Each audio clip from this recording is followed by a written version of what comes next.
श्री कृष्ण कन्हैया लाल की जय। आनंद कंदम प्रभुदेव चंद्रम व्रजेशरूपेण पुरापि जातम् प्रविश्य प्राप्तं प्रियप्राणनाथं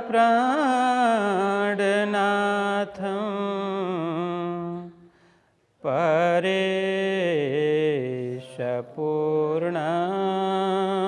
सततं नमामि। ब्रह्मा प्रियाजागरणाय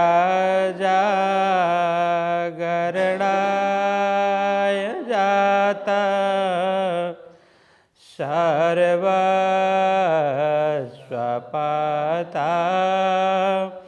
भवसिन्धुत्राता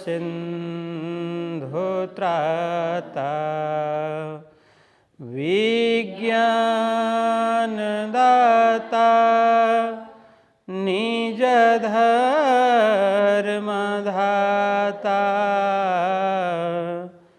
दीनैकबन्धो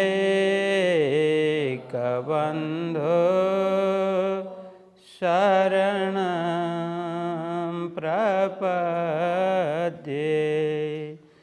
दीनैकबन्धो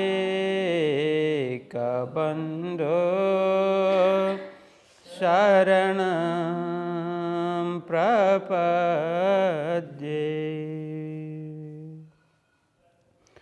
श्री कृष्ण कन्हैया लाल की, श्री सद्गुरु महाराज की, श्री प्राणनाथ प्यारे की, श्री पाँच नवतनपुरी धाम की, जगत गुरु आचार्य श्री 108 कृष्णमणि जी महाराज की, समस्त सुंदर साथ की प्रणाम। सुंदर साथ जी, श्री लालदास वितक का प्रशिक्षण चल रहा है। अभी 13वां प्रकरण की कितनी चौपाई? 56 चौपाई। हाँ, कितनी चौपाई तक पहुंची है? 56 चौपाई तक पहुंची है। आज 57 से आगे बढ़ते हैं। तो 56 चौपाई में कहते हैं, तुम्हारे आगे कहता हूँ या के वास्ते सब, ये बात तुमसे होएगी लीला आगे होए जब। यहाँ तक हमने कल प्रसंग सुना। तो यह प्रसंग है सद्गुरु श्री देवचंद्र जी महाराज से, जब श्री 5 नवतनपुरी धाम में विक्रम संवत 1687 मंगशिर शुक्ल नवमी के दिन में महामती श्री प्राणनाथ जी महाराज का मिलन होता है। सद्गुरु जी के चरणों में जब इस मिति पर पहुंच जाते हैं नवतनपुरी धाम में प्राणनाथ जी महाराज, तो उन्हें जागृत करने के बाद यह कहा ना कि आए के चरण लगे तबहि दई निधि। देखो ये कितनी चौपाई थी? 50 चौपाई। तो ये याद कर लेना। हाँ, देखो ये आए के चरणों लगे तबहि दई निधि, ये मैं कल पूछ लूँगा सबको। आए के चरणों लगे तबहि दई निधि, ततछिन हृदय मिने आए के बैठी जागृत बुद्धि। आए बैठी जागृत बुद्धि। जैसे सद्गुरु जी के चरणों में प्राणनाथ जी महाराज ने प्रणाम किया, तभी संपूर्ण संपत्ति जो सद्गुरु जी के पास थी, कौन सी संपत्ति? वह आध्यात्मिक संपत्ति, जिन्होंने 40-40 वर्ष मेहनत करके वो त्याग तपस्या साधना के द्वारा जो अर्जित की हुई संपत्ति, जो अनमोल खजाना, वो संपूर्ण, यहाँ कहा ततछिन हृदय में ने आए कि बैठी जागृत बुद्धि, वो संपत्ति उन्होंने सब कुछ उड़ेल दिया, शक्तिपात कर दिया। तो प्राणनाथ जी महाराज के हृदय में वो जागृत बुद्धि प्रकट हो गई। जागृत बुद्धि उसी समय जब प्राणनाथ जी महाराज को प्रणाम किया, सदगुरु जी महाराज को, तो उन्होंने शक्तिपात करते ही प्राणनाथ जी के हृदय में वो जागृत बुद्धि आकर के बैठ गई। तो ये प्रसंग चल रहा था।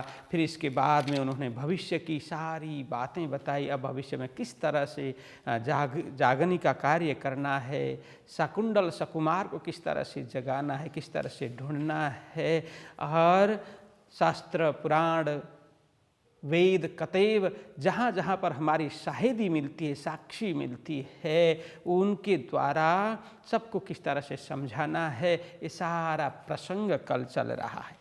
तो इसीलिए कहा तुम्हारे आगे कहता हूँ याके वास्ते सब, इसलिए अब तुमसे जागने का कार्य होना है। इस ब्रह्म ज्ञान को, इस तारतम्य तेज को, इस प्रकाश को पूरे विश्व में फैलाने का कार्य अब तुमसे होने वाला है। वो कहते हैं धनी ने मुझे तो यहीं पर रह कर के जागने का कार्य करने का कार्यभार सौंपा, जिम्मेदारी दी। मैं यहाँ से नौतनपुरी को छोड़ कर के अन्यत्र कहीं नहीं गया। जो भी आए सुंदर साथी यहीं पर आए, इस ज्ञान को, ज्ञान की आकर्षण से खींचे हुए चले आए और यहीं पर जागने का कार्य हुआ। देखिए तब भी सदगुरु जी के समय में कहाँ कहाँ से सुंदर साथ आए। जामनगर से बाहर दीप बंदर का साथी जयराम भाई कंसरा, कच्छ के कई साथी, सूरत के कई साथी, अलग अलग स्थानों में जो सदगुरु जी से जागृत होकर के और देश विदेश में भी जा कर के बसे। लेकिन सदगुरु जी नौतनपुरी धाम को छोड़ कर के अन्यत्र कहीं भी नहीं गए। लेकिन सदगुरु जी का कहना है मैं यहीं पर इस तरह से तुम भी रहो, तो ये जागनी का जो विस्तार होना चाहिए, जितना होना चाहिए उतना नहीं हो पाएगा। इसलिए मेरी आज्ञा है तुम सभी जगह परिभ्रमण करके इस भवाटवी में भटकी हुई आत्मा को एक एक करके चुनो, एक एक करके जागृत करो। तो ये सारा अब आपके द्वारा होना है। इसीलिए मैं ये गुप्त रहस्य, गूढ़ रहस्य तुमको बता रहा हूँ। ये जागनी का महान कार्य, जागनी की महान लीला आगे होनी है। इस तरह से तो सदगुरु जी प्राणनाथ जी महाराज को समझा रहे हैं। ये प्रसंग यहाँ तक हमने श्रवण कर लिया। अब आगे हम श्रवण करते हैं 57 चौपाई में। और इशारतें कई धाम की, सो सुन के ग्रह लई तब, बीज मात्र इन लीला का, सो पायो उस बकत सब। अब लालदास जी महाराज यहाँ कहते हैं और इशारतें कई धाम की, और कई प्रकार के इशारत, संकेत, निशान सदगुरु जी ने दिए उस समय। और इशारतें कई धाम की, धाम परम धाम ब्रज रास की लीला प्राणनाथ जी को सुनाई। अन्य कई इशारतें, कई संकेत, कई निशान इस तरह से व्यक्त किया। सो सुन के ग्रह लई तब, सदगुरु जी के मुखारविंद से जितनी वाणी श्रवण की, जितनी चर्चा श्रवण की, प्राणनाथ जी महाराज ने ग्रहण कर लिया। सुन सुन करके अपने चित्त में, अपने हृदय में ग्रहण कर लिया। बीज मात्र इन लीला का, या कहते हैं बीज मात्र इन लीला का, सो पायो उस बखत सब। पूर्ण ब्रह्म परमात्मा एवं उनकी लीला का विस्तार सदगुरु जी ने की। लेकिन उस समय पूर्ण रूप से प्राणनाथ जी सारा ज्ञान, वो जागृत बुद्धि तो आई, लेकिन पूर्ण रूप से फिर भी प्रकाश होना बाकी था। क्योंकि अब यहाँ कहते हैं बीज मात्र इन लीला का, तो उनके हृदय में बीजारोपण हो गया, जागृत बुद्धि भी आ गई। लेकिन प्राणनाथ जी महाराज को वो एहसास होना बाकी था। कभी कभी क्या होता है, हमारे पास वस्तु आ जाती है लेकिन हमें पता नहीं चलती, हमें पता नहीं होता है। तो इसी तरह से सदगुरु जी की कृपा प्रसाद उनको प्राप्त, कृपा प्रसाद प्राप्त हो गया था। उनके द्वारा शक्तिपात भी हो गया था, सारा ब्रह्म ज्ञान उन्होंने प्रदान किया था। लेकिन समय आने पर सब प्रकाशित होगा। तो उनके अंदर, उनके हृदय में बीजारोपण हो गया। लेकिन प्राणनाथ जी को पूर्ण रूप से इसका परिचय नहीं हो पाया। तो इसीलिए सद्गुरु जी ने ऐसा कराया कि समय आने पर, वो स्वयं चाहते थे समय आने पर इसका प्रकाश फैलेगा, इसका उन्हें एहसास होगा। तो यही कहते हैं सो पायो उस वक्त सब। इस तरह से सद्गुरु जी के द्वारा संपूर्ण प्राप्त हुआ, लेकिन उसको अब पूर्ण रूप से प्राणनाथ जी महाराज को पता होना बाकी था। इसीलिए बाद में, जैसे बाद में प्रसंग आएगा ना, विरह करते हुए वो कहते मुझे धाम के दर्शन क्यों नहीं हो रहे, परम धाम के दर्शन क्यों नहीं हो रहे हैं। अब प्राणनाथ जी महाराज के अंदर सब कुछ है, सद्गुरु जी ने प्रदान कर ही दिया, लेकिन उनको आभास कराना बाकी था। इसीलिए ये कहा कि सब कुछ उनके अंदर, ये लीला का बीज, एक एक परमधाम की, अक्षरधाम की, ब्रज की, रास की, जागरण की संपूर्ण जो है हकीकत उनके अंदर बीज रूप में विद्यमान तो करा ही दिया था। सो पायो उस वक्त सब। तो इस तरह से उस समय इतना कुछ हुआ। तो यहाँ अब आगे कहते हैं नित यूं चर्चा सुनत है, मिलके दो भ्रात दो प्रेम में भीगे रहे, करे मूल निस्वत विख्यात। अब इस तरह से नित्य प्रति, नित यूं मतलब नित्य प्रति चर्चा सुनत है, दोनों भाई मिलकर के श्री 5 नौतनपुरी धाम में आकर के सद्गुरु जी के चरणों में बैठ कर के, खिजड़ा जी की छाँव में बैठ कर के, जमुना जी के किनार में बैठ कर के, चारे सुंदर साथ के समूह में बैठ कर के चर्चा श्रवण करते हैं। मिल के दो भ्रात, दोनों भ्रात कौन कौन, गोवर्धन भाई एवं कौन, प्राणनाथ जी महाराज, दोनों भाई मिलकर के चर्चा प्रेम से श्रवण कर लेते हैं।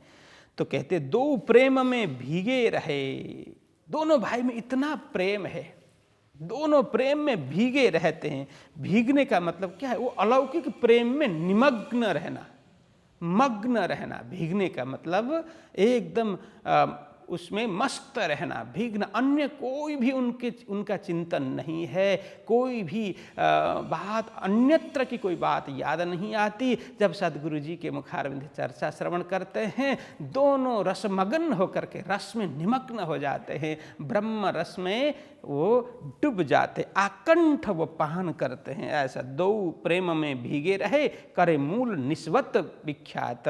मूल निस्वत मतलब मूल परमधाम का संबंध, वो अलौकिक संबंध, आत्मा का संबंध, मूल निस्वत विख्यात। इस तरह से आत्मा के प्रेम में भीग करके दोनों भाई सद्गुरु जी के द्वारा ब्रह्म चर्चा, ब्रह्म रस का आस्वादन करते रहते हैं। तो घर से चले दो मील के, आवे मिलकर साथ, बांधियो चित्त अति हेतसो, दो नाते की बात। अब यह क्या कहते हैं, घर से चले दो मिल के।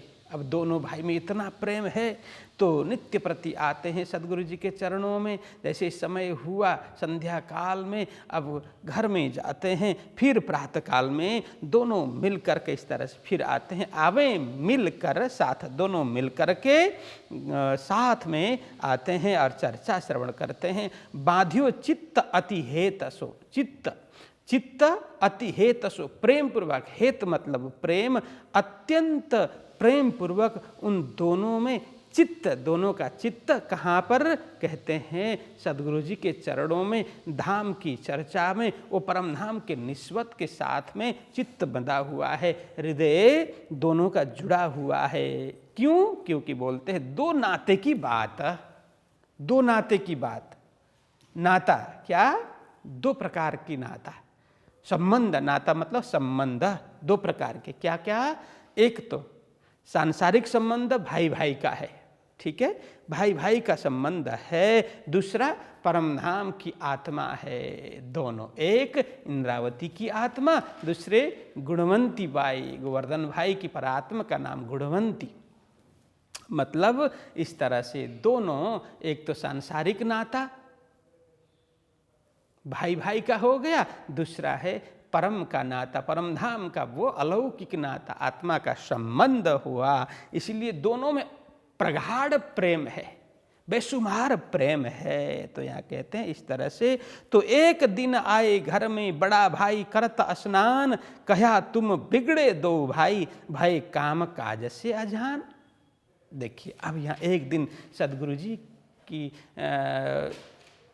चर्चा सुन करके नौतनपुरी धाम से अपने गृह निवास में, जो मेड़ी मंदिर के रूप में अभी प्रसिद्ध है, मेड़ी बोलते हैं थोड़ी ऊंची जगह को, ठीक है, थोड़ी ऊंची जगह को वो मेड़ी बोलते हैं, ऊपर अन्य स्थानों से ऊंचा है। तो हो सकता है वो अन्य जगह से वो जगह ऊंची थी होगी। तो अभी श्री प्राणनाथ मेड़ी मंदिर के रूप में प्रसिद्ध है। तो वहाँ पर नौतनपुरी धाम से कथा चर्चा श्रवण करके एक दिन लौटे दोनों भाई घर में। तो बड़ा भाई करता स्नान, तो बड़े भाई शामल या ठाकुर शामल जी वो स्नान कर रहे थे। घर के बाहर हो सकता है कुआं हो अथवा तो किसी वासन में पानी रख करके वहाँ स्नान कर रहे हो, ये स्पष्ट नहीं है, कुछ भी हो, स्नान कर रहे थे। तो इनार से भी पानी करके, कुएं से पानी निकाल करके स्नान कर रहे हो। तो स्नान कर रहे थे बड़े भाई, कौन कौन? शामलिया ठाकुर शामल जी, ठीक है।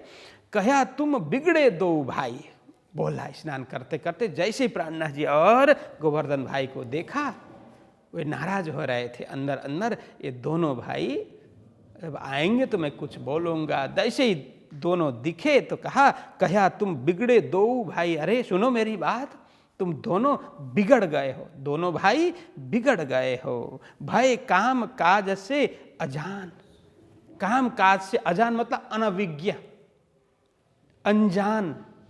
ये क्या है? काम काज से अनजान हो गए, अनभिज्ञ हो गए, अपरिचित हो गए। तुम अब कोई घर का, न तुम्हें घर का कोई कार्य नजर आता है। सुबह उठे, नहा धो करके फिर चल दिए अपने सदगुरु जी के पास, दिन भर वहीं रहे, चर्चा श्रवण करते रहे, फिर शाम को घर आए। ये क्या बात है? घर का भी तो कोई कामकाज होता है, घर में भी तो काम में हाथ बटाना होता है। अपने गृहस्थ जीवन में कोई किसी का मतलब ही नहीं है।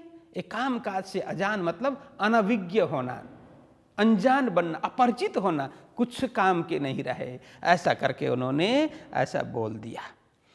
सो सुहवत गांगजी से और गुरु सुहवत, दोनों को निकालें शहर से, तब तुम सुधरो इत्ता। ऐसा बोला किन्होंने? शामल जी भाई ने गोवर्धन भाई एवं प्राणनाथ जी को बोला, अरे तुम लोग इस तरह से कामकाज से अनजान बने हुए हो, ये क्यों? मुझे पता है क्यों। क्योंकि सुहवत गांगजी से तुम्हारा सत्संग, तुम्हारा संबंध, रहन सहन, उठ बैठ किससे हुआ? गांगजी से हुआ। गांगजी सेठ, नगर सेठ गांगजी से। और किससे? गुरु सुहवत, तुम्हारे सदगुरु के सुहवत से, सत्संग से यह तुम बिगड़े हुए हो। अब इसका एक ही उपाय है। क्या बोलते हैं? दोनों को निकालें शहर से। मैं अब दोनों को शहर से निकालूंगा। देखिए कितना क्रुद्ध होकर के कहा होगा कि दोनों को शहर से मैं निकालूंगा, तभी उनको निकालने के बाद ही तुम सुधर जाओगे। दोनों को शहर से मैं निकालने वाला हूं, ऐसा बोल देते हैं। दोनों को निकालें शहर से, गांगजी सेठ एवं तुम्हारे सदगुरु, दोनों को हम शहर से, नगर से बाहर कर देंगे। और तब तुम सुधरो इत, तभी जाकर के तुम सुधर जाओगे। तुम सही पट, सुधरना मतलब क्या है? अब पटरी से बाहर हो गए, लिक से बाहर हो गए हो, अब पुनः पटरी में चढ़ाना है, पुनः लिक में ले आना है, तभी आकर के तुम सही मार्ग में चलने लग जाओगे। अब तुम बिगड़ गए। देखिए सांसारिक लोगों के लिए तो अध्यात्म पथ है वो बिगड़ा हुआ ही है। जो परम का पथ ग्रहण कर लेते हैं, परोपकार करते हैं, धार्मिक मार्ग अपनाते हैं, धर्म मार्ग, जो सांसारिक विषय वासना में फंसे हुए लोगों के लिए तो यह बिगड़ा हुआ मार्ग ही बोलते हैं ना। इसीलिए प्राणनाथ जी महाराज को भी बोलते थे ये तो बिगड़ गया बाबा है। इसलिए वो कहते हैं मैं तो बिगड़िया विश्व थे बिछड़िया, बाबा मेरे ढिग मत आओ कोई। मैं तो बिगड़ गया हूँ, अब विश्व मेरा कोई काम का नहीं है, विश्व से मैं बिछुड़ गया हूँ, अलग हो गया हूँ, तुम्हारे कोई काम का नहीं हूँ, इसलिए सोच समझ करके आना मेरे पास आओगे तो तुम भी बिगड़ जाओगे। वो कहते हैं वाणी में, तो इसी तरह से उन्होंने कहा कि तुम दोनों बिगड़ गए हो, अब तुम्हें सुधारने का एक ही उपाय है, तुम्हारे सेठ गांगजी को भी निकालेंगे और गांगजी जिनको गुरु मानते हैं वो सदगुरु, उनको भी निकाल देते हैं, जिनको तुमने गुरु धारण किया है उनको भी हम निकाल देते हैं, दोनों को निकालें शहर से तब तुम सुधरो। इतना देखो इस तरह से बोल दिया। तब गुस्से होए दौड़े मारने, मिलके भाई दोए, छिपाए माता ने घर में, आए पिता ने सुनी सोए। इतना सुनना था उसी समय। कहते हैं दोनों भाई मारने के लिए दौड़ पड़े। किनको? अपने बड़े भाई सामलिया ठाकुर को मारने के लिए दौड़ पड़े। और यहाँ तो ऐसा वो नहीं है कि किस चीज़ से मारने के लिए, लेकिन कहते हैं कि घर में जाकर के उन्होंने तलवार खींची, क्षत्रिय तो थे ही, और तलवार खींच करके उनको ऐसे मार ही डालने के लिए दोनों क्रुद्ध होकर के दौड़ पड़े अपने बड़े भाई को मारने के लिए। बोलते तब गुस्से होए दौड़े मारने, अति गुस्सा मतलब क्रुद्ध होकर के मारने के लिए दौड़ पड़े। मिलके भाई, दोनों भाई मारने के लिए दौड़ पड़े। छिपाए माता ने घर में, आए पिता ने सुनी सोई। अब दोनों भाई को मारने के लिए आते देखकर वो भी दौड़ करके अपने माता के पास जाकर के छुप गए कि बचाओ बचाओ करके। तो माता ने घर में छुपा करके, घर में छिपाया सामल जी भाई को और बचाया। इस तरह से कहते छिपाए माता ने घर में। माता कौन है? प्राणनाथ जी की माता कौन है? ले धनबाई।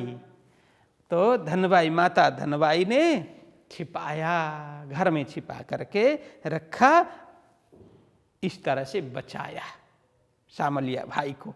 ये पूरा प्रसंग आए पिता ने सुनी सोई। जब केशव ठाकुर जी राजकाज अथवा अन्य कार्यों के लिए घर के बाहर निकले हुए थे, जब वे सायंकाल में घर में आए, लौटे, तब ये पूरी घटना माता ने सुनाई। आज ऐसा ऐसा प्रसंग बना। तो यहाँ कहते आए पिता ने सुनी सोई। पिताजी जब आए वही घटना उन्होंने श्रवण की। देखिए अब यहाँ पर क्या कहा है। एक तो किसी को भी इस तरह से जिसके प्रति हमारा अनुराग हो, लगाव हो, उसके विषय में कोई यदि उल्टा बोलता है, उल्टी बात करता है, तो गुस्सा आए, स्वाभाविक है, आता ही है। हमारा हृदय का तार जिससे जुड़ा हुआ है, ऐसे लोगों को कोई उल्टी सीधी बात उनके विषय में करें, ये स्वाभाविक है क्रुद्ध होना। लेकिन यहाँ शास्त्रों ने कहा है कि विशेष करके वैसे किसी की भी निंदा सुनना योग्य बात नहीं है।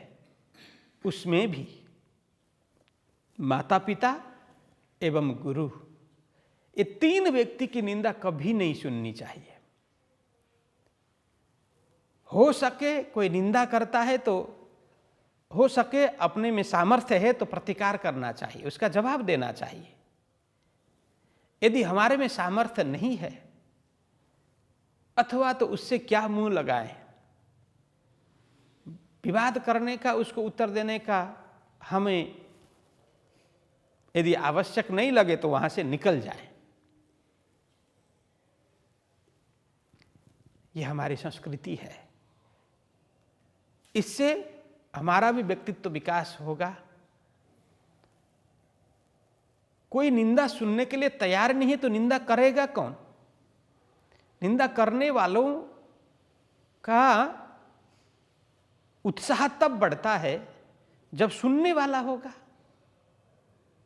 जब सुनने वाला ही नहीं होगा तो निंदा करने वाला तो फिर वो समझेगा ना, हाँ इसको सुनाने का कोई मतलब नहीं है, वो नहीं सुनाएगा। किसी की निंदा हो तो हमें बोल देना चाहिए कि भाई इससे हमें कोई लेन देन नहीं है, अच्छी बात हो तो की जाए, किसी की बुराई सुनकर के हमें कोई लाभ नहीं है। यही होता है चित्त शुद्धि। इसी तरह से होता है कि हम किसी की निंदा सुने ना, किसी की निंदा करें ना, उससे कोई फायदा होने वाला नहीं है। धीरे धीरे ये अभ्यास बढ़ाएंगे तो अवश्य में वह चित्त शुद्धि होगी। तो वहां कहा कि माता पिता एवं गुरु की निंदा कदापि नहीं सुननी चाहिए। यदि सुनाई दे तो वहां से निकल जाना चाहिए, यदि सामर्थ्य नहीं है उससे प्रतिकार करने की। तो इसलिए कहा शास्त्रों ने माता पिता एवं गुरु को श्रेष्ठ स्थान में रखा, खुद भी कभी निंदा न करें और दूसरे से भी उनकी निंदा कभी न सुने। तो यहाँ कहते ना, हरि गुरु निंदा सुनहि जे काना, हो वही पाप गौघात समाना। तो कहते हैं हरि मतलब परमात्मा एवं गुरु की निंदा जो अपने कान से सुनते हैं, तो कहते हैं हो वही पाप गौघात समाना, गौ हत्या करने का समान वो पाप के भागीदार हम बनते हैं। परमात्मा की, माता पिता की एवं गुरु की निंदा यदि हम सुनते हैं, सुनकर के बैठते हैं, प्रत्युत्तर नहीं देते, प्रतिकार नहीं करते और सुनकर के बैठे रहते हैं, तो गौ हत्या के समान पाप के भागीदारी हम बनते हैं। इसलिए कभी हमें निंदा नहीं करनी चाहिए। तो एक प्रसंग मैं सुनाता हूं। गुरु विहीन थे देवर्षि नारद। एक बार भगवान विष्णु के दरबार में पहुंचते हैं। उन्होंने स्वागत किया, भगवान विष्णु ने भी प्रेम स्नेह दिया, लक्ष्मी जी ने आसन वगैरह सब दिया, स्वागत आहभगत हुआ। और देवर्षि नारद जैसे निकले, तुरंत भगवान विष्णु ने कहा, लक्ष्मी उस आसन को भी हटाओ और उस आसन जहाँ पर बिछा हुआ था वो गाय का गोबर ला करके उसको लीपो ताकि शुद्ध बने। तो जैसे ही बाहर निकले थे, देवर्षि नारद ने सुन लिया, क्या बात है, पहले तो बड़े प्रेम से मुझे बुलाया, बैठाया, प्रेम स्नेह प्रदान किया, लेकिन जाते ही ऐसा कहा कि वो आसन हटा करके उसको शुद्ध करो, गाय का गोबर से लीप लो। क्यों आकर के प्रश्न किया, भगवान क्या हुआ, मेरे से कोई बड़ी भूल हो गई? तो उन्होंने, भगवान विष्णु ने कहा, भूल नहीं देवर्षि, तुम अभी निगुरे हो, मतलब तुमने अभी तक गुरु धारण नहीं किया है, तुम्हारा कोई गुरु नहीं है, इसलिए निगुरा व्यक्ति वो पापी होता है, शुद्ध नहीं होता। इसलिए इस आसन को तुमने अपवित्र किया, तो इसको भी पवित्र करना चाहिए। तो देवर्षि नारद ने उनको ऐसा था ना, मैं ज्ञानी हूँ, मैं भक्त हूँ, ऐसा था, लेकिन गुरु नहीं किया था। तो उन्होंने भगवान विष्णु को कहा कि भगवान मैं क्या करूँ, किसको गुरु बनाऊं? तो विष्णु ने कहा कि अभी बाहर निकलो, अपने स्थान में जाओ और प्रातःकाल जब होगा घर से निकलो, जो प्रथम व्यक्ति जो मिले उसको गुरु बना लो। देवर्षि नारद ने ऐसा ही किया।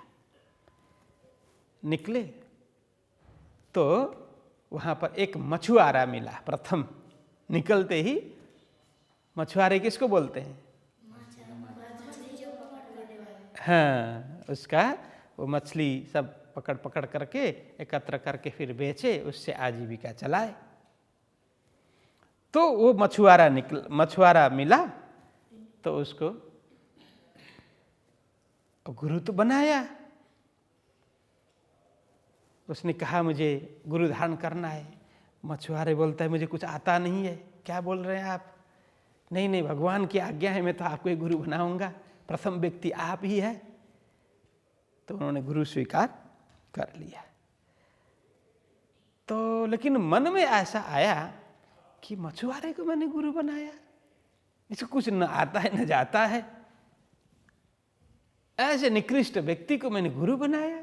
ऐसे मन में उनके संदेह होने लगा। तो ये भी एक प्रकार की निंदा है।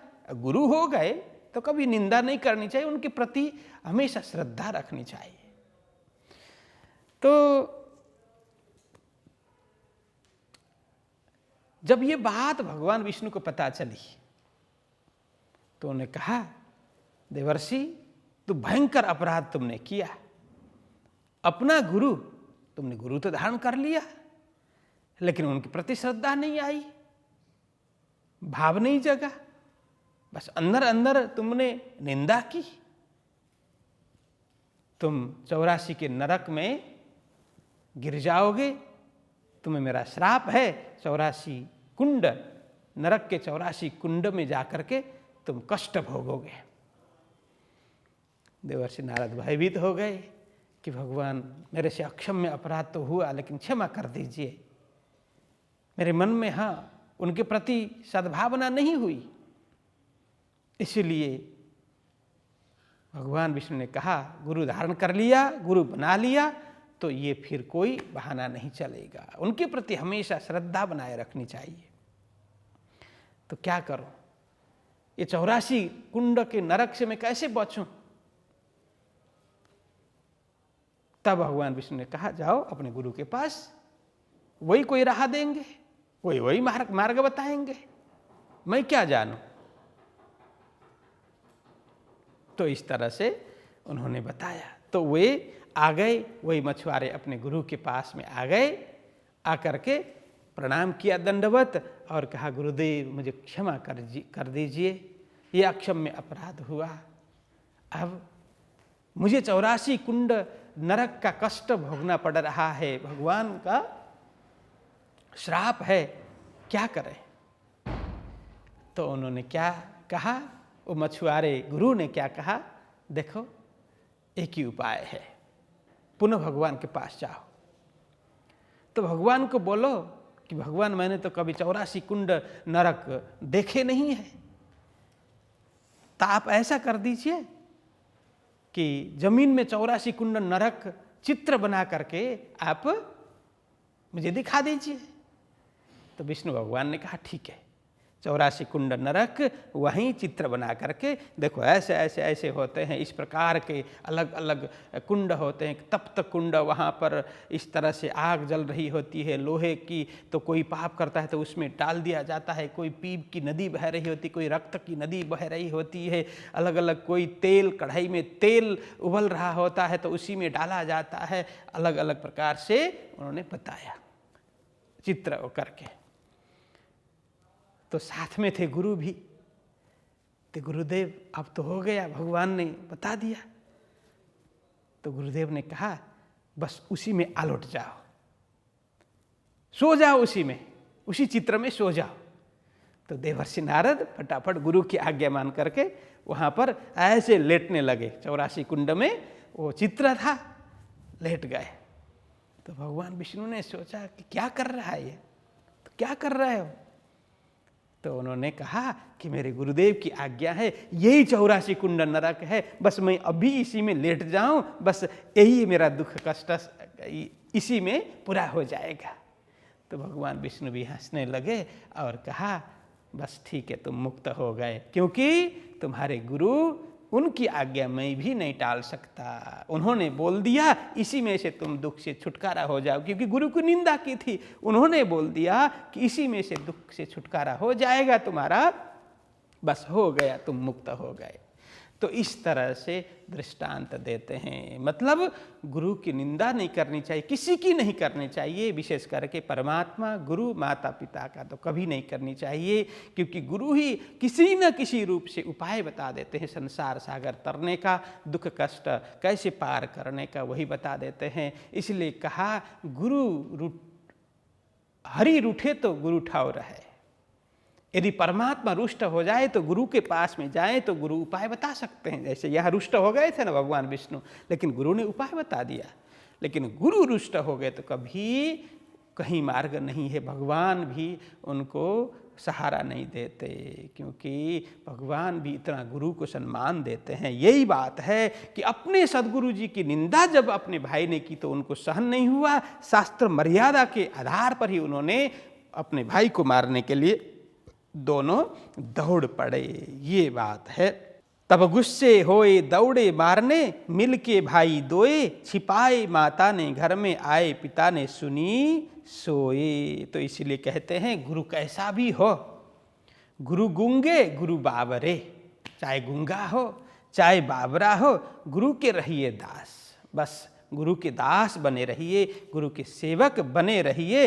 गुरु जो भेजे नरक को, स्वर्ग की रखिए आस। यदि गुरु नरक भी भेजे तो वो समझना मेरे लिए स्वर्ग ही है। इस तरह से गुरु के प्रति नतमस्तक होंगे, श्रद्धावनत बनेंगे तो कभी भी दुखी नहीं हो सकते, कभी भी कष्ट हमारे जीवन में नहीं आते। कष्ट आएंगे भी, किसी भी तरह से हमें मार्ग मिल जाएगा गुरु कृपा से। इसीलिए कहा कि हम ऐसे गुरु, अंधे हो, बहरे हो, बाबरे हो, गूंगे हो, ऐसे गुरु भी उनकी भी निंदा नहीं करनी चाहिए। तो सद्गुरु श्री देवचंद्र जी महाराज सदृश ऐसे सामर्थ्यवान समर्थ सद्गुरु की निंदा प्राणनाथ जी महाराज एवं गोवर्धन ठाकुर कैसे श्रवण कर सकते थे। इसीलिए भाई को मारने के लिए दौड़ पड़ते हैं। तो यह प्रसंग बना।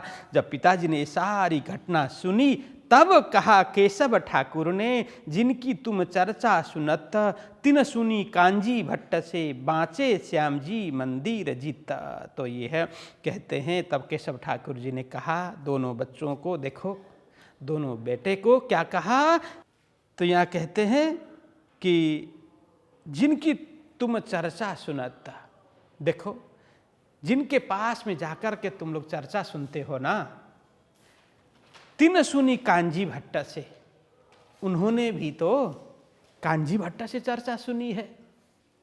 मतलब सद्गुरु श्री देवचंद्र जी के पास में जाकर के तुम लोग चर्चा सुनते हो, नौतनपुरी धाम में जाकर के, तुम्हें पता है उन्होंने भी यहीं श्याम जी के मंदिर में कांजी भट्ट से 14 वर्ष तक कथा श्रवण की और उन्होंने उसी से परमात्मा के दर्शन किए।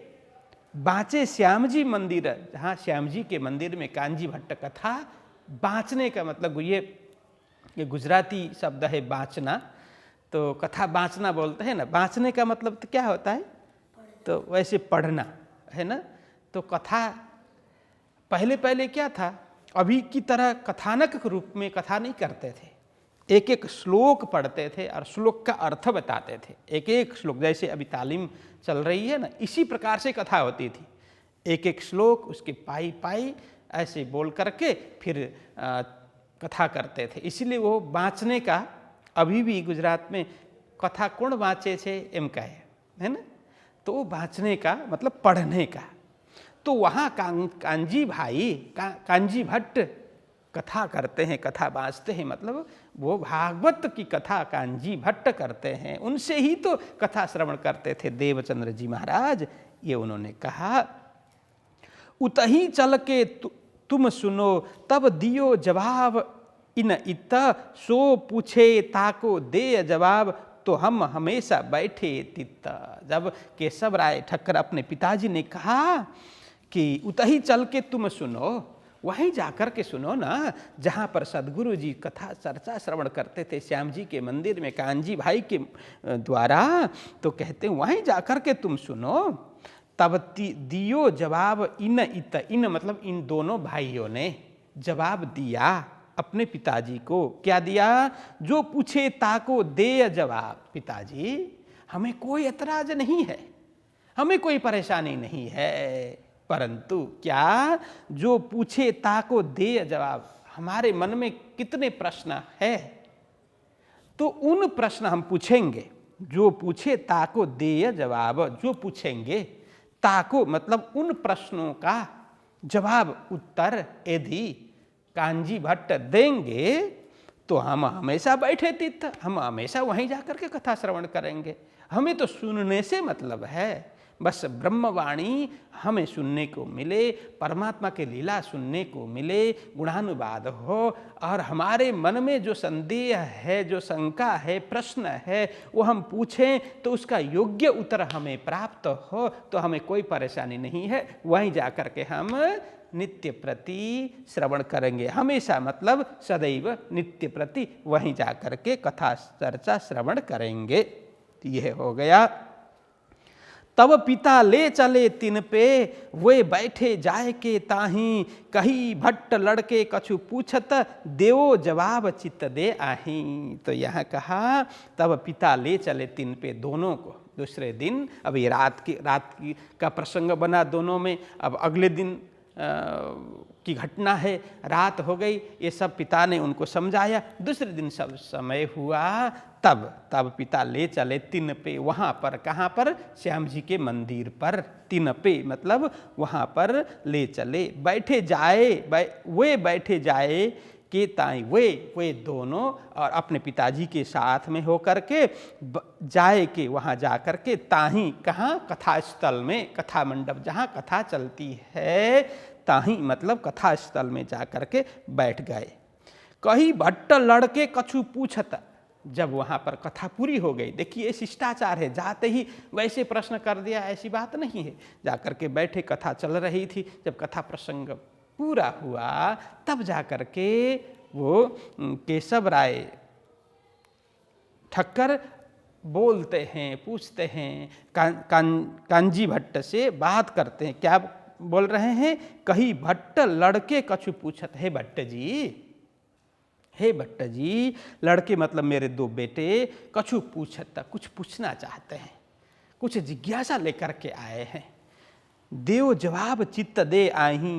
तो यहाँ पर हे भट्ट जी, आप मेरे बेटे द्वारा किए गए प्रश्नों के उत्तर चित्त दे मतलब वो सावधानी पूर्वक, ध्यान पूर्वक, अच्छी तरह से आप दे देना।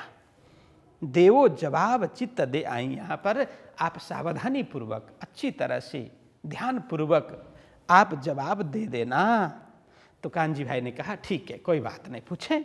तब जाकर के दोनों भाई ने क्या पूछा? तब पूछी दो भाई ने, भट्ट कितने गुण के लोका, तत्व कहो कितने सही, कितने प्रलय अलोका। देखो ये चौपाई भी याद कर लेना। हाँ, 67 भी 66 दोनों। तब पूछी दो भाई ने, दोनों भाई ने पूछा, भट्ट कितने गुण के लोक है भट्ट जी, कितने गुण के लोका। यहाँ कहते हैं देखिए कितने गुण है इस सृष्टि में, कितने गुण है, और कहते हैं गुण के लोक, कितने गुण और लोक। यहाँ अर्थ इस प्रकार से है, कितने गुण है और कितने लोक है, ये अर्थ है। तत्व कहो कितने सही, कितने तत्व है, कितना तत्व मिलकर के ये सृष्टि बनी है, ये सृष्टि निर्माण के लिए कितने तत्व लगे हुए हैं। तत्व कहो कितने सही, कितने तत्व है, कितने प्रलय अलोका, और प्रलय कितने हैं। तो कहा कि भट्ट जी कितने तत्व है, सृष्टि निर्माण में कितने तत्व है, कितने प्रलय अलोका। अब कितने प्रलय है। अब यहाँ आलोक का अर्थ देखिए अलग अलग तरह से, ये आलोक है, आलोक तो प्रलय कितने हैं, और हो सकता है ये प्रलय के बाद में जो आलोक है, 14 तो लोक हो गए, उसके ऊपर आलोक भी कोई है क्या, ये भी अर्थ हो सकता है। अब यहाँ कितने प्रलय आलोक, अथवा तो ये कितने प्रलय है उसका आलोक करिए, मतलब प्रकाशित करिए, यह भी अर्थ हो सकता है। तो ये पूछा कुछ कुल मिलाकर के, हे भट्ट जी कितने गुण है, कितने लोक है, कितने तत्व है और कितने प्रलय है, ये 4 बातें। ठीक है, अब उन्होंने पूछा, पूछने पर वे बता देते हैं क्या, 3 गुण ते चौथो गुण नहीं, 5 ते छठो न तत्व, 14 ते लोक नहीं 15वां, और प्रलय 4 हैं सत्य। उन्होंने जवाब क्या दिया कि बच्चों सुनो, ये है 3 गुण ते चौथो गुण नहीं, बस 3 गुण है, 3 तीसरा से चौथा गुण नहीं है। वो गुण लिखना, क्या क्या गुण, क्या क्या है? 3 गुण, सत्वगुण, रजोगुण और तमोगुण, ये 3 गुण है। 3 थे, चौथो गुण नहीं है। ये 3 गुण से चौथा नहीं है, सतगुण, रजगुण और तमोगुण। ये प्रथम प्रश्न का उत्तर हो गया। और दूसरा, 5 ते छठो न तत्व, बस 5 से छठो तत्व नहीं है, 5 तत्व है। कहने का मतलब 5 तत्व है। क्या क्या? पृथ्वी, जल, तेज, वायु, आकाश, ये 5 तत्व है। 3 गुण और 5 तत्व।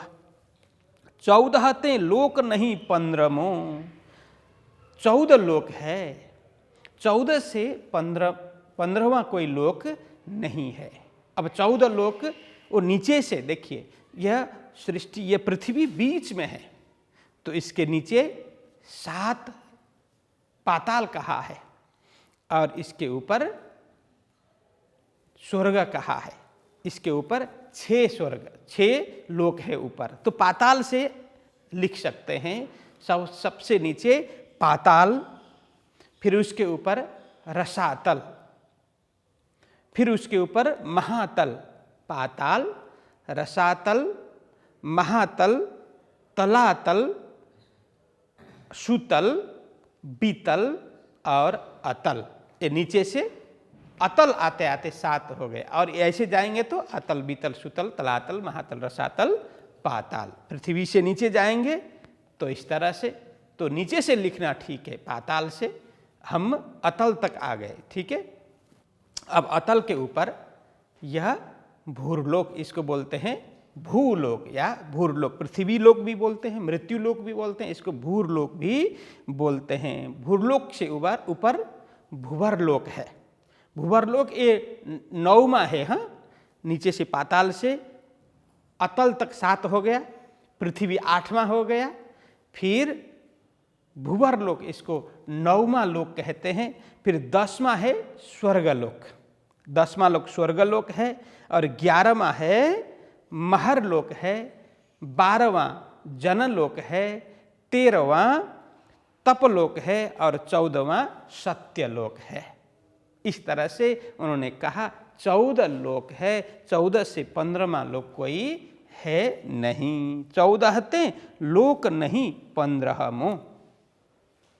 तो इस तरह से वहां कह दिया। तो इस तरह से पाताल से लेकर के ऊपर सतलोक तक ये 14 लोक होते हैं। तो वहाँ उन्होंने नाम के साथ में बता दिया। और प्रलय 4 है सत। देखो, विशेष करके वास्तव में 4 प्रलय है। 4 प्रलय में एक नित्य प्रलय, नित्य प्रलय, नैमित्तिक प्रलय, प्राकृतिक प्रलय और महाप्रलय। क्या क्या? नित्य प्रलय, और कहते हैं नैमित्तिक प्रलय, और प्राकृतिक प्रलय और महाप्रलय। अब नित्य प्रलय किसको बोलते हैं? तो प्रतिक्षण सब कुछ नित्य हो रहा है, नित्य परिवर्तन हो रहा है, क्षय हो रहा है, क्षरण हो रहा है, उसको नित्य प्रलय। देखो, कीट पतंग से लेकर के सूक्ष्म से सूक्ष्म जीव से लेकर के संसार का सबसे बड़ा जीव हाथी पर्यंत, इतना ही नहीं, त्रिदेव ब्रह्मा विष्णु महेश, ब्रह्मा जी तक वो नित्य प्रति कुछ न कुछ परिवर्तन हो रहा है। क्योंकि ब्रह्मा जी की भी आयु है, 2 परार्ध की आयु, एक परार्ध बोलते हैं 50, उनके हिसाब से 50 वर्ष, 2 परार्ध होते हैं, तो वे भी 100 वर्ष की आयु जीते हैं, ब्रह्मा जी भी। तो किसी की भी आयु है तो आयु तो जैसे ही जन्म लिया फिर घटने शुरू हो गया, परिवर्तन हो ही रहा है। इसीलिए इसको बोलते हैं नित्य प्रलय। नित्य परिवर्तन हो रहा है, हमें दिखता नहीं है यहाँ पर, लेकिन यह नाश हो ही रहा है, धीरे धीरे धीरे क्षरण हो रहा है, इसको बोलते हैं नित्य प्रलय। ठीक। फिर नैमित्तिक प्रलय में बोलते हैं जब यह सारा संसार और इसके ऊपर भूरलोक, भूवरलोक, स्वर्गलोक तक पूरा जलमग्न हो जाएगा, डूब जाएगा स्वर्ग तक, स्वर्ग तक जलमग्न हो जाएगा, तो जो महरलोक का जो हद है, सीमाना है, वहां तक पानी भर जाएगा, विनाश हो गया। तो इसको बोलते हैं नैमित्तिक प्रलय। अब प्राकृतिक प्रलय है, वो बोलते हैं इससे ऊपर ब्रह्मा विष्णु महेश भी, वो अष्टावरण और ज्योति स्वरूप तक सब कुछ डूब जाएगा, इसको बोलते हैं प्राकृतिक प्रलय। अब महाप्रलय, अब ये संपूर्ण हद का जो संसार है, ये संपूर्ण आदि नारायण भी, जिसको महाविष्णु भी कहा, आदि नारायण भी कहा, आदि नारायण भी परिवर्तन हो जाएंगे, उनके मूल स्वरूप अक्षर में जाकर के मिल जाएंगे, उसको कहा महाप्रलय। और शास्त्रों में इसको इस तरह से भी कहा कि जिसकी आत्मज्ञान हो गया, जिसको आत्मजागनी हो गई, उसके लिए सब कुछ महाप्रलय है, इस तरह से भी वर्णन करते हैं। तो इस तरह से 4 प्रकार के प्रलय हैं। 4 प्रकार के प्रलय में ये संपूर्ण हद संसार, हद पार बेहद है, बेहद पार अक्षर, अक्षर पार वतन है, जागी इन घर, वो हद आदि नारायण तक, यह समस्त क्षर सृष्टि संपूर्ण वो अक्षर में जाकर के विलय हो जाती है, सृष्टि का रूप परिवर्तन हो जाता है, तो उसको बोलते हैं महाप्रलय। तो यहां तक 4 प्रलय, नित्य प्रलय, नैमित्तिक प्रलय, प्राकृतिक प्रलय और महाप्रलय, इस प्रकार के 4 प्रलय हो गए। तो उन्होंने कहा यही 4 प्रलय है। तो इस तरह से उन्होंने बताया। तो कहो पार ब्रह्म रूप जो, सो रहत कौन ठौर, कही क्षीर समुद्र अक्षय बट पर, रहे अंगुष्ठ मात्र न और। तो इतना कहा तो दोनों ने प्रश्न किया कि भट्ट जी आपने बिल्कुल सही बताया शास्त्रों के हिसाब से, लेकिन हमारी जिज्ञासा है, आपने कहा 3 से 4 गुण नहीं, 5 से 6 तत्व नहीं, 14 से 15 लोक नहीं, 4 से 5वां प्रलय नहीं, ऐसा बताया। तो बताइए, तो कहो पार ब्रह्म रूप जो, सो रहत कौन ठौर। परमात्मा जो पार ब्रह्म स्वरूप परमात्मा, मूल रूप से उनकी शक्ति तो व्यापक है, लेकिन उनका मूल स्वरूप है, वो कहाँ रहता है। सो रहत कौन ठौर, कही क्षीर समुद्र अक्षय बट पर, रहे अंगुष्ठ मात्र न और। देखो भट्ट जी ने कहा ये बात यह है, कहा उनके प्रश्न का उत्तर देते हुए कहा कि परब्रह्म परमात्मा कहाँ रहते हैं। क्षीर समुद्र में अक्षय बट है, बट मतलब बरगद का पेड़, जो अक्षय है, क्षय नहीं है, जो नाश होने वाला नहीं है। कहीं क्षीर समुद्र में अक्षय बट पर, वो क्षीर समुद्र में एक विशाल वट वृक्ष है जो अक्षय है, कभी नाश होने वाला नहीं है। रहे अंगुष्ठ मात्र न और, बस उसी वट वृक्ष में एक पत्ते में अंगुष्ठ के रूप में, अंगुष्ठ समान होकर के, अंगुष्ठ बोलते हैं इस उंगली को, इसके समान आकार धारण करके वो परमात्मा वो अक्षय वट के पत्ते ऊपर बैठ जाते हैं, ऐसा कहा। तो इतना कहा। देखो इसको शास्त्रों ने कहा करार बिंदेन पदार बिंदम, मुखार बिंदे विनिवेशयंतम, वटस्य पत्रस्य पुटेशयानम, बालम मुकुंदम मनसा स्मरामि।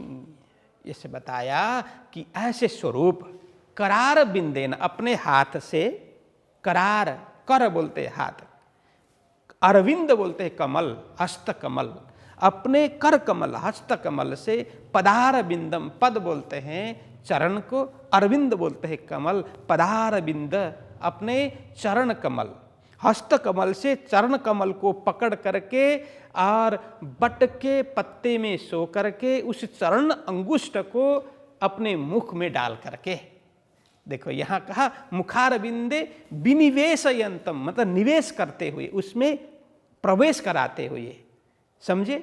हाथ से, अब हमारे जैसे हो तो हाथ ही बोलेंगे ना, लेकिन वो परमात्मा है, गुरु है, परमात्मा है, सदगुरु है, तो उनका हाथ नहीं होता, क्या होता है, हस्त कमल होता है, कर कमल होता है, और पद कमल पदार बिंद, चरण कमल मतलब हस्त कमल से चरण कमल को पकड़ करके और चरण अंगुष्ठ अपने मुख में डाल करके चूसते हुए बट वृक्ष के वो सुंदर पेड़ में और पत्ते में सोए हुए हैं और सो करके अपने पैर अंगुष्ठ ऐसे खींच करके मुख में डाल करके चूस रहे हैं। ऐसे स्वरूप बाल मुकुंद का ऐसा दिव्य स्वरूप को हम स्मरण करते हैं। तो वही वर्णन करते हैं कि यहाँ भट्ट जी कि ऐसे परमात्मा वो बट वृक्ष में बैठ करके रहते हैं, रहे अंगुष्ठ मात्र न और, अंगुष्ठ बराबर के होकर के वे रहते हैं। तो आगे कहते हैं चौथो गुण तुम ना कहो, छठो तत्व ना होय, लोक कहो नहीं 15मो, रहे कौन ठौर वो सोए। भट्ट जी बताइए, देखिए अब क्षीर सागर क्षीर समुद्र की बात आई तो इस संसार में 7 समुद्र है। 7 समुद्र लिख लेना, 7 समुद्र है। प्रथम लवण समुद्र, दूसरा इक्षु समुद्र। प्रथम है लवण समुद्र, लवण बोलते हैं नमक, नमक का समुद्र, खारा समुद्र। दूसरा है इक्षु समुद्र, इक्षु बोलते हैं गन्ना, शेरडी मतलब शेरडी का रस का समुद्र। खाने का मन हुआ, पीने का हाँ। और तीसरा है सुरा समुद्र, तीसरा सुरा समुद्र।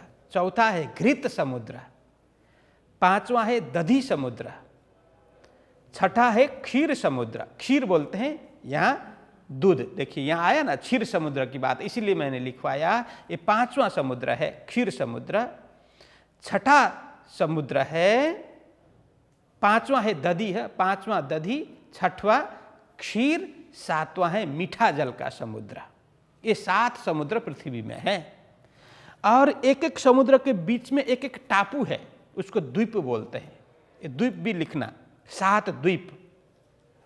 एक तो जम्बू द्वीप, दूसरा प्लक्ष द्वीप, तीसरा सालमली द्वीप, चौथा कुश द्वीप, 5वां क्रौंच द्वीप, 6वां शाक द्वीप और 7वां पुष्कर द्वीप। एक समुद्र फिर द्वीप, फिर समुद्र फिर द्वीप, इस तरह से। तो चौथो गुण तुम ना कहो, छठो तत्व ना होय, लोक कहो नहीं 15मो, रहे कौन ठौर वह सोए। तो उन्होंने प्रश्न किया, भट्ट जी आपने बताया तीसरा से चौथा गुण नहीं कहा, 5 से छठो तत्व नहीं कहा और लोक भी 15वां नहीं कहा, तो ये क्षीर समुद्र कहाँ आया, बट वृक्ष ये अक्षय बट कहाँ आया। और इसी संसार का जो क्षीर समुद्र मानते हो तो वो तो सारा नाशवान हो गया, वो तो सारा नाशवान है। ये सब जलाशय जलमग्न हो जाएगा तो वो भी नाश हो जाएगा, तो वो बट वृक्ष भी तो नाश हो जाएगा। तो नाश होगा तो परमात्मा क्या नाश नहीं होंगे, वहाँ बैठे होंगे तो वो भी तो नाश होंगे। तो इस तरह से पूछा कि लोक कहो नहीं 15मो, तो आपने तो 15 लोक कहा ही नहीं है, आपने उस सतलोक से ऊपर की बात ही नहीं की है। सतलोक में क्या क्या है, ब्रह्मा विष्णु महेश वहीं रहते हैं, ब्रह्मापुरी, वैकुंठपुरी और कैलाशपुरी, वो तीनों सतलोक में है। उससे ऊपर की बात ही नहीं की आपने, तो वहाँ तक तो सारा का सारा नाश हो जाएगा, ऐसा शास्त्रों का कहना है। तो परमात्मा कहाँ रहते हैं, ये हमें संदेह हो रहा है, इसलिए इसका स्पष्टीकरण कर दीजिए। रहे कौन ठौर वह सोए, कहाँ रहते हैं। तब भट्ट की शुद्ध बुद्ध गई, कही ये जवाब ब्रह्मा से न होय, तब कही तहाँ पिता ने तुम्हारे चित्त आवे करो सोए। तब इतना प्रश्न उन्होंने किया तो भट्ट की शुद्ध बुद्ध गई, होश हवास उनका खो गया। बस वे क्या बोले अब कुछ समझ में नहीं आया भट्ट जी, मतलब इस तरह से होश हवास गुम हो गया।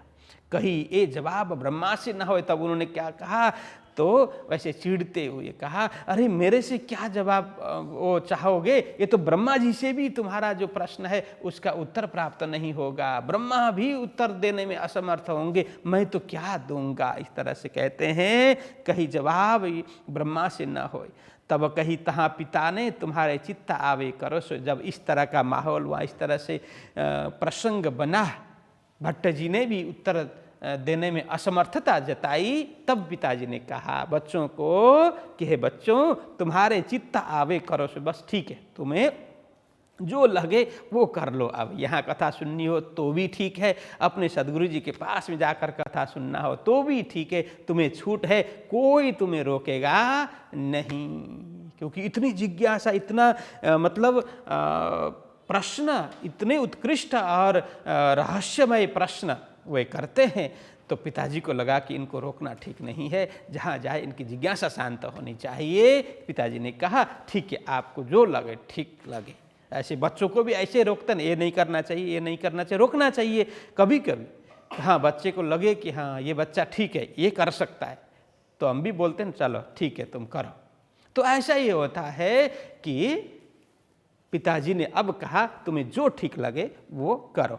या भांत नौतनपुरी में भई, दो भाई से चर्चा के ठौर, सो बितक कहा लो कहूँ, भयो प्रेम दो में जोरा। इस तरह से, इस प्रकार से नौतनपुरी में घटना, ये अलग अलग प्रकार की घटना घटती है। दो भाई से चर्चा के ठौर, इस तरह से चर्चा के ठौर मतलब सदगुरु जी से चर्चा करके घर में गए तो ये प्रसंग बना, भाई ने ऐसा बोल दिया, उनको मारने के लिए दौड़े, फिर पिताजी लेकर के भट्ट जी के पास में आए, वहाँ पर ये प्रसंग बना। ये पूरा नौतनपुरी का मतलब यहाँ से लेकर के पूरा प्रसंग जो है वो सब यहाँ पर समाहित करते हैं।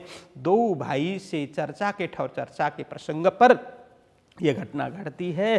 सो बितक कहाँ लो कहूँ, लालदास जी महाराज बोलते हैं वो बितक में कहाँ तक बताऊं, भयो प्रेम दो में जो, दोनों भाइयों में इतना प्रेम प्रगाढ़ हो रहा है, अतिशय प्रेम दोनों भाइयों में बढ़ रहा है। बरस 24 मास 10 ऊपर भय 5 दिन, तहालो सुहबत रहे बीच गिरोह मोमिन। इस तरह से दोनों भाई में अतिशय प्रेम, सांसारिक नाता और अलौकिक नाता, लौकिक अलौकिक दोनों नाते से इतना प्रेम प्रगाढ़ दोनों में हुआ था, ये चल रहा था। अब यहाँ बोलते हैं बरस 24 मास 10, 24 वर्ष तक प्राणनाथ जी महाराज के प्राकट्य मतलब विक्रम संवत 1675 से लेकर के अब 24 वर्ष 10 मास ऊपर 5 दिन तक दोनों में इतना प्रेम प्रगाढ़ता हो गई, दोनों में प्रेम बढ़ा। तहालों सुहबत रहे, दोनों साथ में रहे, दोनों का समागम रहा, सदगुरु जी के सानिध्य में रहे। बीच गिरोह मोमिन, बस दोनों साथ में एक जमात में, सुंदर साथ जमात में, वो गिरोह मतलब वो समूह में रहे, जमात में रहे, ब्रह्म सृष्टि के सुंदर साथ के ब्रह्म मुनियों की जमात में दोनों मिलकर के इस तरह से वो प्रेम में भीगे रहे।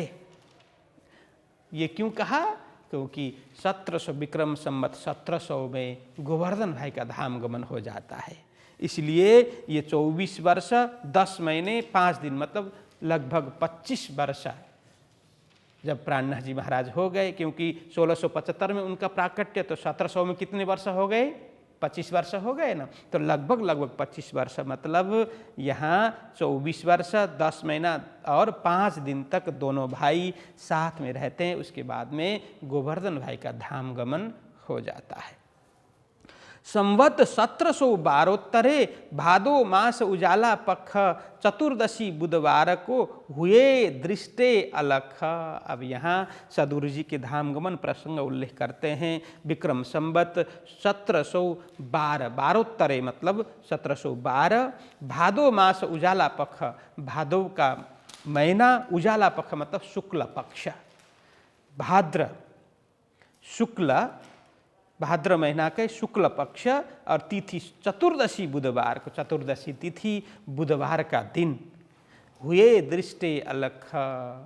धामधनी स्वरूप सदगुरु श्री देवचंद्र जी महाराज अंतर्ध्यान हो जाते हैं। वे अपने इस पंचभौतिक शरीर को छोड़ करके धाम जागृत हो जाते हैं। हुए दृष्टे अलख मतलब दृष्टि से वे ओझल हो जाते हैं, इन नयनों से, इन बाह्य दृष्टि से अलख हो जाते हैं। लख मतलब देखना, अलख मतलब नहीं देखना, अदृश्य हो जाना, लखना और अलख, लख अलख मतलब, लख मतलब देखना, अलख मतलब ओझल हो जाना, नहीं देखना। तो इन नयनों से दूर हो गए, मतलब शरीर को छोड़ दिया, वो आत्मा रूप से धाम में जागृत हो गए। रहे लौकिक काम में थे वजीर के कामदार, लौकिक थे जुदे हुए रहे तरफ परवरदिगार। जब सदगुरु जी का धाम गमन हुआ तब प्राणनाथ जी महाराज कहाँ थे कि ध्रोल में मंत्री के रूप में थे, वहाँ सेवा कर रहे थे, दीवान के रूप में सेवा कर रहे थे। वजीर कहा ना, रहे लौकिक काम में, तो सदगुरु जी के धाम गमन के समय में, मतलब उन दिनों में रहे लौकिक काम में, प्राणनाथ जी लौकिक काम में ध्रोल में दीवान के रूप में सेवा कर रहे थे वजीर के कामदार। वजीर मेन जो वजीर है, मंत्री है, उनके सहायक के रूप में वे सेवा कर रहे थे। लौकिक थे जुदे हुए, जब सदगुरु जी ने बुलाया धामगमन के समय में, तब लौकिक थे, उन सारे लौकिक कार्यों से जुदे हुए, मतलब फारक होकर के, अलग होकर के रहे तरफ परवरदिगार। जब सदगुरु जी ने कहा तुम सब कुछ छोड़ कर के आए हो या फिर लौटने वाले हो सांसारिक कार्य में, तब उन्होंने पूछा यहीं पर नौतनपुरी धाम में जो अभी सदगुरु जी का शयन कक्ष है, बस वहीं पर आकर के प्राणनाथ जी महाराज सदगुरु जी को प्रणाम करते हैं। जैसे प्रणाम किया, सदगुरु जी ने पूछा, अच्छा हुआ महाराज तुम आए, अच्छा हुआ, अब मुझे बताओ तुम फिर उसी काम में लौटोगे या अब सब कुछ छोड़ कर के मेरे चरण में शरण में आए हो? तब प्राणनाथ जी महाराज कहते हैं, गुरुदेव अब मैं कभी भी लौकिक कार्य के लिए नहीं वापस जाऊंगा, आप जैसी आज्ञा करेंगे उसी अनुरूप धर्म का कार्य करूंगा। यही बोलते हैं, रहे तरफ परवरदिगार, वो परवरदिगार, वो पालनहार परमात्मा, अब उनके तरफ मेरी दृष्टि है। मतलब यहाँ कहते हैं लालदास जी महाराज तब से लेकर के जब सदगुरु जी के चरणों में आए, फिर रहे तरफ परवरदिगार, पूर्ण रूप से लौकिक कार्य को उन्होंने छोड़ दिया। अब धर्म कार्य, वो अलौकिक कार्य के लिए ही अब कटिबद्ध बन गए। श्री महामती कहे ऐ साथ जी, जिन पर हुआ म्याराज, सो खासल खास उम्मत है, तन मार डारत हक काज। अब कहते हैं श्री महामती कहे साथ जी, तो लालदास जी महाराज यहाँ बता रहे हैं, सुंदर साथ जी, जिन पर हुआ म्याराज, बस जिनको दर्शन हुए, गुरु जी के रूप में धामधनी के दर्शन हुए, प्राणनाथ जी महाराज के रूप में धामधनी के दर्शन हुए, जिनको आत्म साक्षात्कार हुआ, स्वयं का परिचय हुआ, या कहने का मतलब सो खासल खास उम्मत है, बस वही खासल खास मतलब अतिशय खास, वो खासल खास, आम खास खासल खास मतलब जीव सृष्टि को आम बोलते हैं और ईश्वरीय सृष्टि को खास बोलते हैं और ब्रह्म सृष्टि को खासल खास बोलते हैं। वो खासल खास ब्रह्म सृष्टि, सो खासल खास उम्मत है, ब्रह्म सृष्टि का समूह है, वो जिनको दर्शन होते हैं, जिनको अनुभव होते हैं। ऐसे लोग क्या करते हैं? तो कहते हैं तन मार डारत हक काज, अपना तन बचा के नहीं रखते।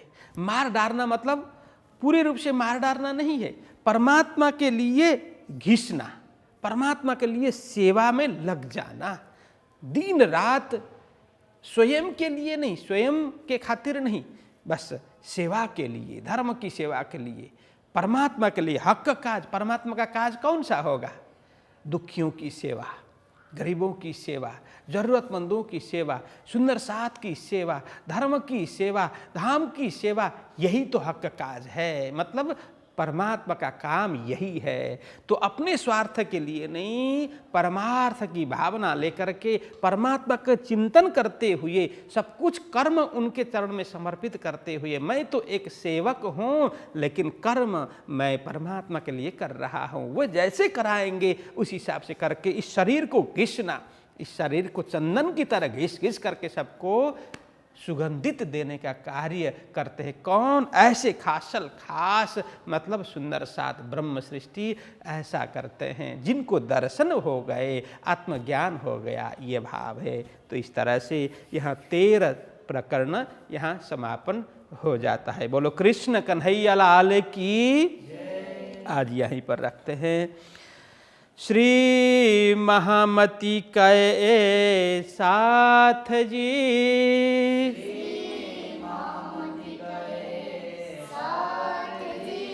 जिन पर हुआ म्याराज,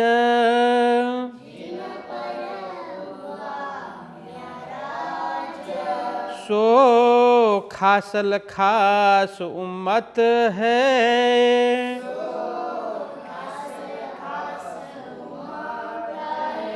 तन मार डारत हक काज,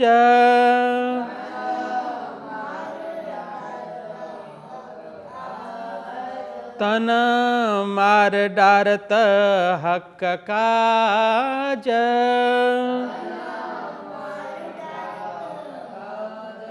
बोलिए कृष्ण कन्हैया लाल की, श्री सद्गुरु महाराज की, श्री प्राणनाथ प्यारे की। प्रणाम।